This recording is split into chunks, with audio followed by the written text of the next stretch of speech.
तो बच्चे आज हम जो डिस्कस करने वाले हैं वो आईज के डिफेक्ट को डिस्कस करने वाले हैं। लास्ट टाइम पे हमने आईज के बारे में पढ़ा, अभी हम पढ़ने जा रहे हैं डिफेक्ट्स ऑफ आई। कई बार ऐसा होता है कि हमें प्रॉपरली कोई चीज दिखाई नहीं देती, हमें कोई चीज धुंधली दिखाई देती है, या जब हम उस चीज को देखते हैं तो हमारी आंखों पे बहुत ज्यादा स्ट्रेस पड़ती है। तो ऐसे में अगर हमें कोई चीज अच्छे से ना दिखाई दे या धुंधली दिखाई दे, या जब हम किसी चीज को देखें तो हमारी आंखों पे बहुत ज्यादा स्ट्रेस पड़े, इट मीन्स कि हमारी आंखों में कोई ना कोई डिफेक्ट है।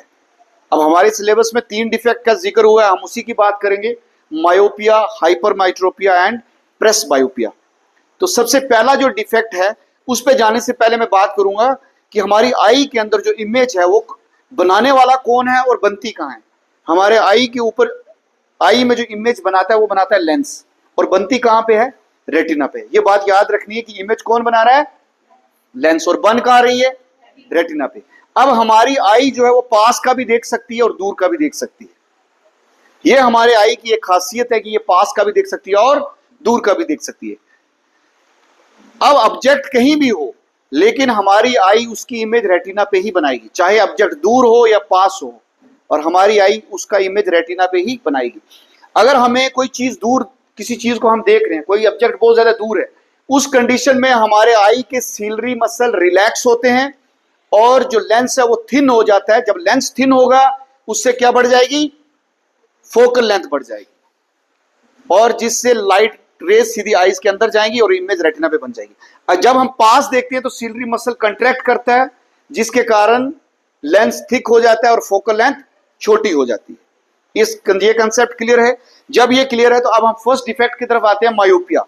मायोपिया हमारी आईज का एक ऐसा डिफेक्ट है जिसमें क्या होता है कि कोई भी बंदा जो पास का देख सकता है लेकिन दूर का देख नहीं सकता। मायोपिया डिफेक्ट अक्सर बच्चों में देखा गया, 95% ऐसे बच्चे हैं जिनमें मायोपिया होता है। वो बच्चे पास का तो देख लेते हैं लेकिन अपने डेस्क पे बैठ के दूर टीचर्स का जो बोर्ड है उसको नहीं देख पाते। अब ऐसा क्यों होता है? मायोपिया के रीजंस क्या है? मायोपिया के 2 रीजन हमारे पास हैं। एक, अगर कोई ऐसा बच्चा जो जब उसका बर्थ होता है, वो पैदा होता है, उसका जो आंख का साइज है वो पहले से बड़ा होगा, आई बाल का साइज पहले से बड़ा होगा। जब उसका आई बाल का साइज बड़ा होगा तो उस कंडीशन में क्या होगा कि जैसे ही लाइट रेज पीछे से आएंगी, वो लाइट रेज कहां पर मिट करेंगी? रेटिना से आगे। कहां मिट करेंगी? रेटिना से आगे।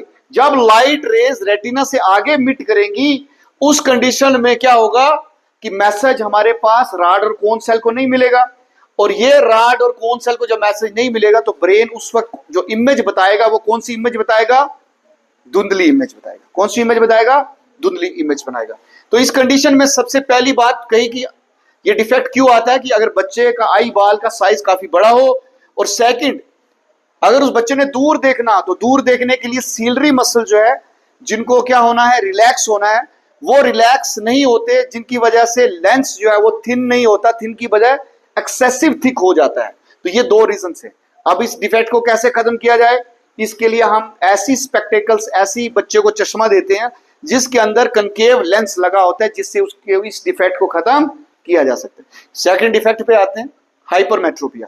मायोपिया का उलट है हाइपरमेट्रोपिया। इस केस में क्या है कि बच्चा दूर का तो देख सकता है, या कोई भी आदमी दूर का तो देख सकता है लेकिन उसको पास का नजर नहीं आता। इस केस में क्या रीजन है क्यों बच्चा या कोई भी बड़ा बंदा वो दूर का देख सकता है पर अपना पास का नहीं देख सकता? तो इसका क्या कारण है? मायोपिया का उलट ले लीजिए। इस केस में बच्चे का आई बाल का साइज छोटा होता है, जिसके कारण इमेज रेटिना से पीछे बनती है। पहले केस में इमेज कहां बन रही थी? रेटिना से आगे, और इस केस में इमेज कहां बन रही है? रेटिना से पीछे। दूसरा क्या है? Low converging power of eye lens. Eye lens की जो कन्वर्ज करने की, जो लाइट रेज को एक पॉइंट में मिलाने की जो पावर है वो कम हो जाती है, क्योंकि सीलरी मसल कमजोर हो जाता है। सीलरी मसल कमजोर हो जाता है, जिसके कारण लेंस की कन्वर्जिंग पावर जो है वो बढ़िया से नहीं रहती। तीसरा डिफेक्ट है हमारे पास प्रेसबायोपिया। प्रेसबायोपिया और हाइपरमेट्रोपिया में कोई फर्क नहीं है। इस केस में भी वो बच्चा क्या करता है? पास का उसको नजर नहीं आता, या उस बंदे को पास का नजर नहीं आता, दूर का नजर आता है। अक्सर देखा गया प्रेसबायोपिया का केसेस ओल्ड एज वाले लोगों को ज्यादा होता है। जो बूढ़े लोग हैं उनको प्रेसबायोपिया होता है। उनका जो नजदीक देखने का जो 20 सेंटीमीटर से भी आगे लेके किसी चीज को देखना पड़ता है।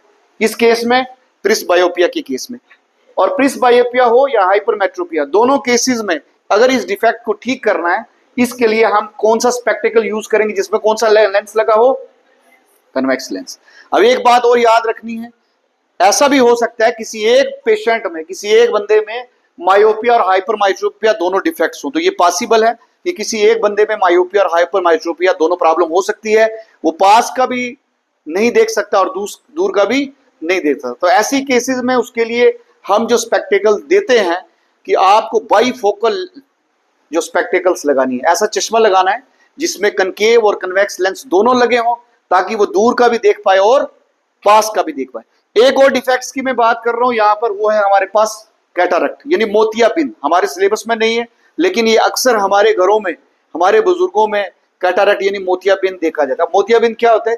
जब हमारी आईज के आगे एक पतली सी मेम्ब्रेन बन जाए, एक पतली सी झिल्ली आ जाए, ठीक है, पतली सी झिल्ली आ जाए, और उस कंडीशन में उस झिल्ली को सर्जिकली रिमूव किया जाता है, सर्जिकली रिमूव किया जाता है, ताकि वो फिर बंदा उसके बाद आसानी से उस चीज को देख ले। तो अक्सर ये कैटरैक्ट के केसेस बुजुर्गों में होते हैं, और उनकी सर्जरी के दौरान ही उनकी आंखों में आजकल लेंस लगा दिया जाता है, जिससे उनकी आंखों की रोशनी और बढ़िया हो जाती है। कोई भी अगर हम आइज के डिफेक्ट की बात करें, तो कोई भी आइज का डिफेक्ट टाइम पे इसका पता लगना चाहिए, और जब टाइम पे इसका पता लग जाता है, इसको थ्रू स्पेक्टिकल्स या थ्रू सर्जरी इसको ठीक किया जाता है।